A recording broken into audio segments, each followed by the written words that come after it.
Hello everyone, this is me Pooja Neeja. Welcome to my channel इजी तो है में। आज हम करने वाले हैं चैप्टर 4 के एमसीक्यू, जो हर बार प्रीवियस ईयर्स और आपके सीबीएसई बोर्ड और प्री बोर्ड्स में मैं देखती हूँ। तो मैंने वही पैटर्न उठाया है, कलेक्ट की हैं सारे प्रीवियस ईयर्स के एमसीक्यू और उसे सॉल्व कराऊंगी। तो बिना किसी देरी के लेट्स गेट स्टार्टेड। जल्दी से चैप्टर का इंट्रोडक्शन एक बार समझ लेते हैं फटाफट। चैप्टर 4 है आपका क्वाड्रेटिक इक्वेशन। देखिए, क्वाड्रेटिक इक्वेशन की स्टैंडर्ड फॉर्म होती है ax² plus bx plus c is equals to 0। अब ये कंप्लीट नहीं है, this is incomplete. a does not equals to 0 होना चाहिए। इसका क्या मतलब है भाई? इसका मतलब है कि a 0 होना चाहिए, इसके अलावा b 0 हो जाए, c 0 हो जाए, कोई फर्क नहीं पड़ता। यानी ax² is equal plus bx, c नहीं है कोई दिक्कत नहीं है, क्वाड्रेटिक इक्वेशन है। ax², b और c दोनों ही नहीं है, मतलब लीनियर टर्म। देखो, ये क्वाड्रेटिक टर्म, ये लीनियर टर्म और ये कांस्टेंट टर्म, ठीक है। ये है, ये भी क्वाड्रेटिक इक्वेशन है। क्वाड्रेटिक इक्वेशन में अगर हाईएस्ट डिग्री 2 है वेरिएबल की, तो वो क्वाड्रेटिक इक्वेशन है। चाहे उसके पास लीनियर टर्म, एक्स वाली टर्म हो, चाहे c हो ना हो, कोई फर्क नहीं पड़ता। देखो, एक और बन सकती है ax² प्लस c, ये भी क्वाड्रेटिक इक्वेशन है, ठीक है।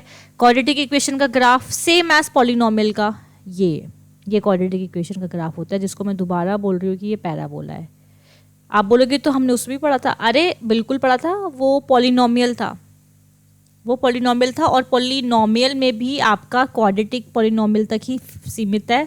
लिमिटेड पोर्शन पढ़ रहे हैं हम, इसलिए उसमें भी लगभग सेम है।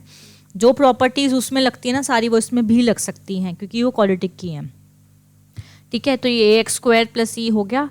अब हम पढ़ते हैं कि भाई nature of the quadratic equation क्या होता है। Nature of the quadratic equation का मतलब है कि जो भी आपकी क्वाड्रेटिक इक्वेशन के दो रूट्स आते हैं, आपको पता है ना, दो रूट्स आते हैं क्वाड्रेटिक इक्वेशन के। कैसे पता है आपको? भाई क्वाड्रेटिक है, x² plus ax² plus bx plus c, तो इसके कम से कम दो रूट्स तो होंगे इज इक्वल्स टू 0 में, क्योंकि हाईएस्ट डिग्री 2, कम से कम क्या होते ही 2 हैं। तो हाईएस्ट डिग्री 2, तो इसके जो वैल्यूज आएंगी एक्स की, वो भी 2 ही आएंगी, ठीक है। अब हम नेचर पढ़ेंगे। नेचर फटाफट से देख लेते हैं। नेचर ऑफ दी जीरोस क्या होता है? अच्छा, ये दो जो वैल्यूज, इसको जीरोस बोलते हैं, जीरोस, फैक्टर्स, ये सब एक ही चीजें हैं। प्लीज ध्यान से समझें, कुछ कंफ्यूज मत हो जाना। नेचर का क्या मतलब है? जो दो जीरोस मेरे आ रहे हैं, क्या वो रियल है? क्या वो इक्वल है? क्या वो डज नॉट एग्जिस्ट है, यानी नॉट रियल? देखो, ये कैसे पता चलेगा? मुझे निकाल के पता चलेगा ना? नहीं, पहले पता लगाएंगे कि नेचर क्या है, तभी बताएंगे कि क्या है। देखो, आपको कुछ नहीं करना, आपको b² माइनस 4ac निकालना है, बस ये चेक कर लो। अगर आपका ये मोर देन 0 आ जाए ना इसका आंसर, तो रूट रियल है। फिर आपको b² माइनस 4ac निकालना है। अगर ये आपका 0 आ जाए ना, रियल एंड डिस्टिंक्ट का मतलब समझ लो, दोनों अलग अलग है। डिस्टिंक्ट, ठीक है। रियल एंड डिस्टिंक्ट, एक तो रियल है मतलब एग्जिस्ट करते हैं, every number is a real number. तो फिर क्या एग्जिस्ट नहीं करता, वो मैं आपको बता दूंगी। Every number is a real number, real है और डिस्टिंक्ट है, दोनों अलग लगाएंगे। 2 आ गया, -3 आ गया, 1 आ गया, 4 आ गया। ये रियल है और इक्वल है, इसका क्या मतलब है? रियल एंड इक्वल है, तो इसका मतलब ये है कि दोनों जो भी जीरोज आएंगे वो सेम आएंगे, इक्वल है और सेम है। तो उसकी कंडीशन ये होगी, रियल एंड डिस्टिंक्ट की ये है। और डज नॉट एग्जिस्ट का क्या मतलब है? एग्जिस्ट ही नहीं करते भाई। तो b² माइनस 4ac आपका लेस देन 0 आ जाएगा, एग्जिस्ट नहीं करते। अब लेस देन 0 का मतलब और कुछ भी नहीं है। देखो, ये आपका 11th का पोर्शन है, बस समझ लो। इसको डज नॉट एग्जिस्ट के अलावा एक और नाम मैं दे देती हूँ, कॉम्प्लेक्स आएंगे। अगर इसके अलावा ये भी लिखा हुआ तो ये भी सेम चीज़ है, इमेजिनरी आएंगे। ये सब चीज़ें सेम है, इमेजिनरी आएंगे, ठीक है। डज नॉट एग्जिस्ट का क्या मतलब है? यहाँ पे डज नॉट एग्जिस्ट का मतलब है अगर आपके रूट के अंदर कोई भी नेगेटिव टर्म आ गई, -4 वटेवर एनी नेगेटिव टर्म, तब ऐसा कंडीशन बनती है। आपको वैसे तो इतना पूछेगा नहीं, बट ध्यान से समझ लेना। b² माइनस 4ac, जो भी आंसर अगर 0 से छोटा रहा, यानी -1 -2 -3 -4 वटेवर जो भी आ रहा है, ये रूट अभी 11th में पढ़ोगे कि ऐसा क्यों होता है। कुछ भी आ रहा है माइनस में, तो ये आपके जीरोस इमेजिनरी कॉम्प्लेक्स है, डज नॉट एग्जिस्ट होंगे। यही पूरा चैप्टर है, चैप्टर का इंट्रोडक्शन हो गया। फटाफट से एमसीक्यू से स्टार्ट करने वाले हैं हम। ये रहा आपके सामने first question, which of the following is not a quadratic. एक बच्चा कहता है मुझे, मैं ना मैम सही करके हूँ और वो बेचारा नोट लगाना देखना भूल गया। प्लीज ध्यान से पढ़े, not a quadratic equation not है, नहीं है, बस हाईएस्ट डिग्री 3 है, ये क्वाड्रेटिक नहीं है, क्यूबिक है। क्वाड्रेटिक सारी क्वाड्रेटिक है, सिर्फ सेकंड नहीं है। Okay next, the equation 2x² + kx + c = 0 has 2 equal roots, then the value of k। अरे अभी इक्वल रूट्स है, मुझे पता है क्या होता है इक्वल रूट्स की कंडीशन। इक्वल रूट्स की कंडीशन इफ b² - 4ac = 0 होती है, क्योंकि इजी तो है, बहुत आसान है तो लर्न करना कि कितना इजी से वे में हमें लर्न हो गया। More than 0 real, equals to 0 तो b² - 4ac = 0, इक्वल में इक्वल्स टू 0 और डज नॉट रियल में लेस देन 0। तो b², what is your b hair?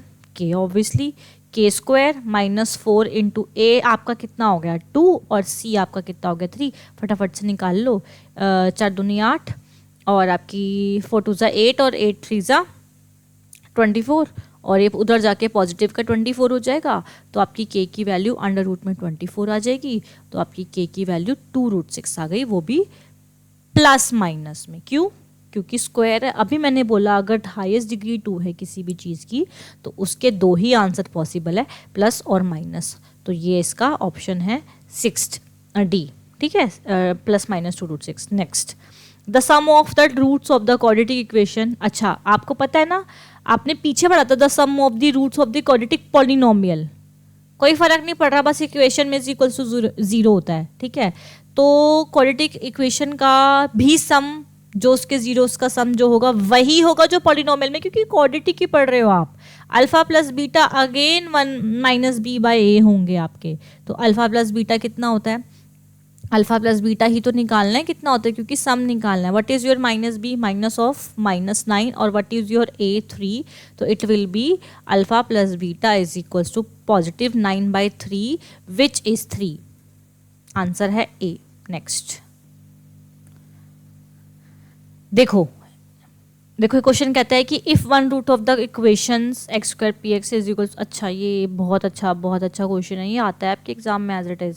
देखो कह रहा है कि if one root of the equation this is 4, इस जो इक्वेशन का एक रूट या एक 0 4 है, यानी x की वैल्यू 4 है, एक तो 4 है एक और हमें नहीं पता, और equation this has equal roots, और इस इक्वेशन के जो रूट्स है वो इक्वल है।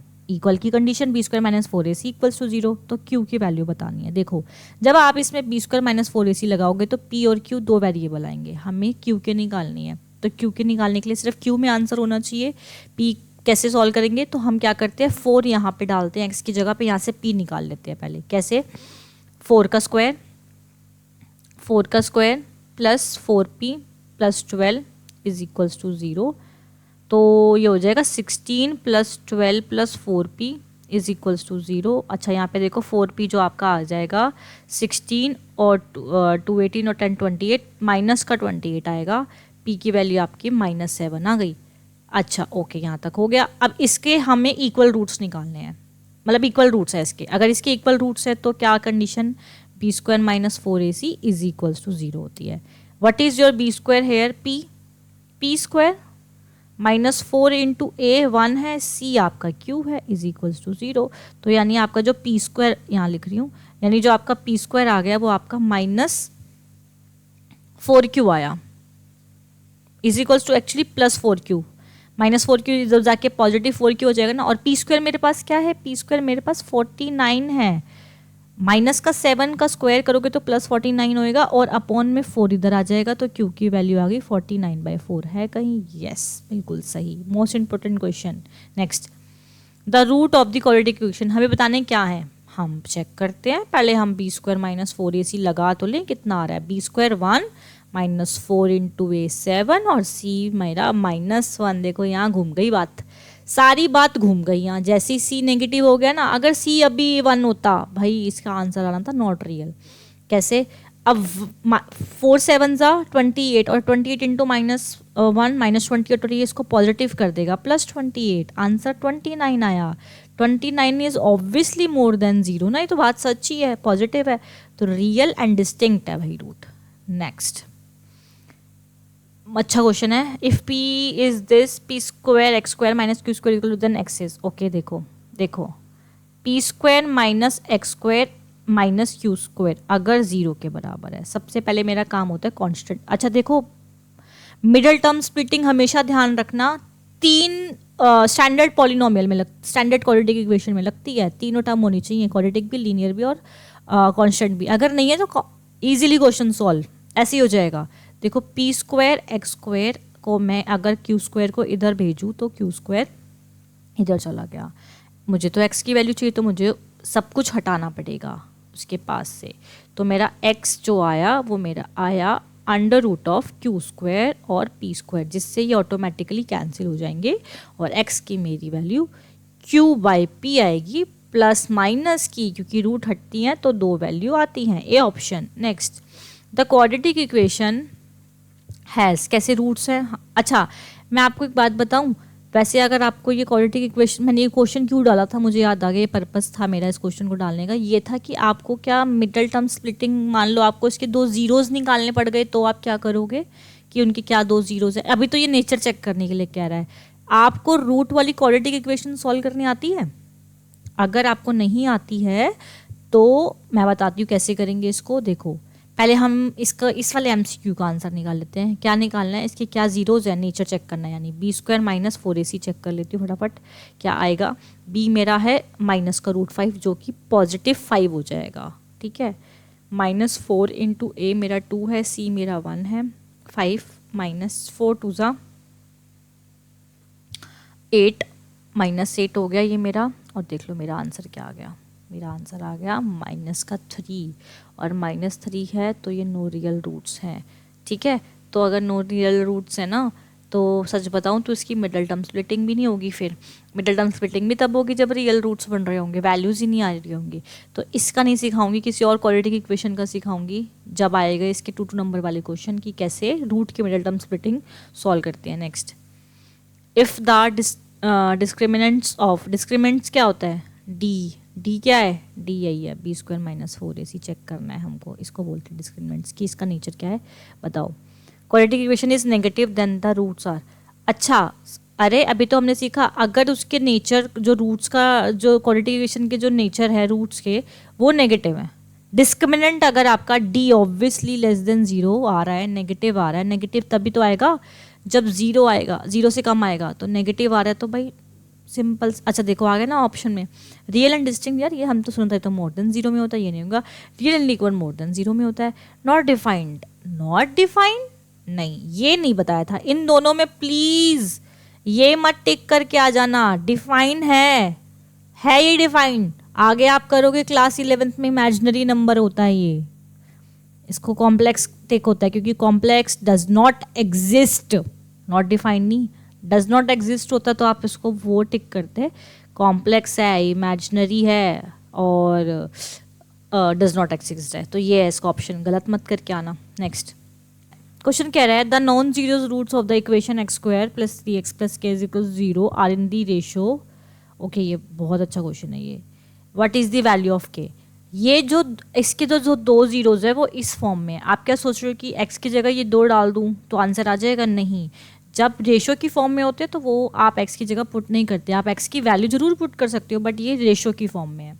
तो कैसे करेंगे इस क्वेश्चन को, देखो अगर ये इस क्वाड्रेटिक इक्वेशन के 2 जीरोज है तो ये ऐसे होंगे 2p एंड p, ये 2 जीरोज होंगे, अगर ये 2 जीरोज है तो क्वाड्रेटिक इक्वेशन क्या बनेगी, अगर ये 2 जीरोज हैं तो क्वाड्रेटिक इक्वेशन क्या बनेगी, एक्स स्क्वायर, यहाँ लिख लेती हूँ, x square plus 3p x plus 3p 2p square, ये मैंने क्या करा, ये मैंने ये किया कि x square minus sum of the roots plus ये into x plus product of the roots, तो ये हो जाएगा 2p स्क्वायर, ठीक है।